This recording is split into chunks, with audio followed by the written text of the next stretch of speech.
So this is it. The most dangerous pistol ever made. What you're looking at isn't something I cobbled together out of spare bits of metal in my garage, but a Japanese Type 94 Nambu pistol. We've taken a look at the Type 14 in the past, and that didn't go so well. So this is just about the ugliest firearm I've ever seen, as it looks like it was made by a fellow who had a little too much shochu before heading into work. While the late war Japanese firearms all generally look pretty bad, this one may take the cake. There have been some horrendous service pistols adopted, however, this one stands out. And even the, quote, good examples are horrible. Before we get into it, the Type 94 is chambered in 8mm Nambu, a bottlenecked cartridge that only delivers about as much energy as .380. That's 9mm on the right. Mags hold 6 rounds and are loaded by depressing a small tab on the right side. The pistols are locked by means of a short falling block that is mechanically interesting. Sights are comically bad, but to be honest, there isn't a whole bunch about this gun that isn't. So enough talk, let's hit the range and see why the Type 94 is so dangerous. So here it is.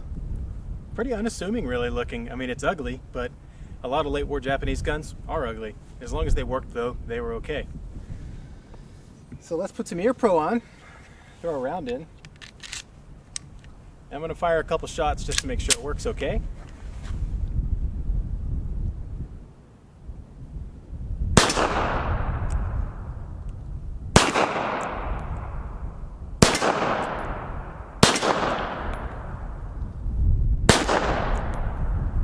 Really, it's not a terrible shooting pistol, but the problem is you don't have to pull the trigger to shoot it.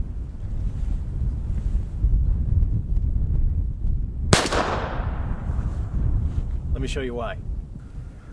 So the Type 94 has an exposed sear bar, and that's going to be that right there. Now, you heard it release right there, and the problem was that in theory, if you holstered it, that could rub something and go off in your leg. There's all kinds of rumors and stuff that the Japanese would surrender to Americans like this.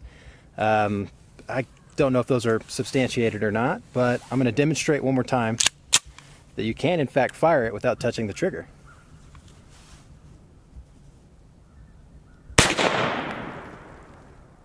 And now of course that kills the, actually it did reset. Let me see if I can fire it one more time here.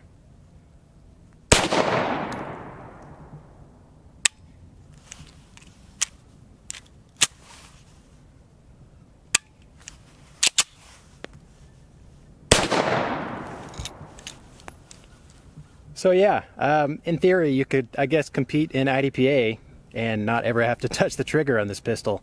Also not the most handsome pistol I've ever seen.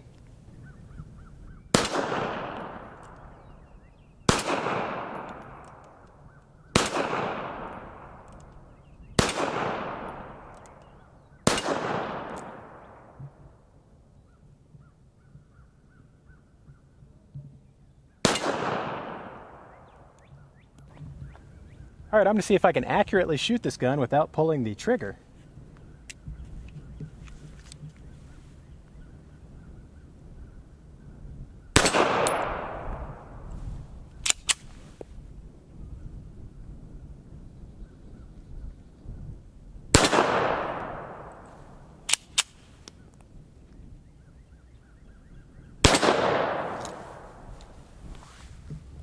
Three out of three, not bad actually.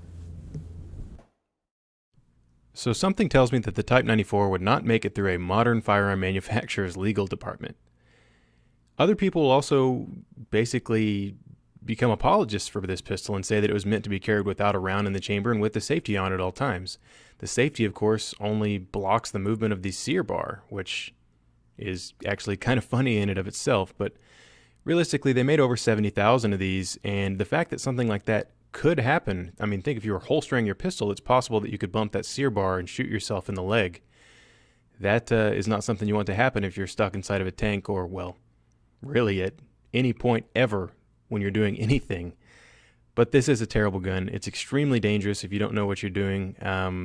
I kind of barely know what I'm doing, but even then, every time I take this thing out, it's bizarre, and you show people that this was designed this way and it was okayed by an ordnance board. And that's the most shocking part, is that other Japanese firearms are spectacular. They had some real stinkers. This one is, in my opinion, absolutely horrendous. Anyways, everybody, I hope you enjoyed this video. Big thanks to Ventura Munitions. We hope to see you next time.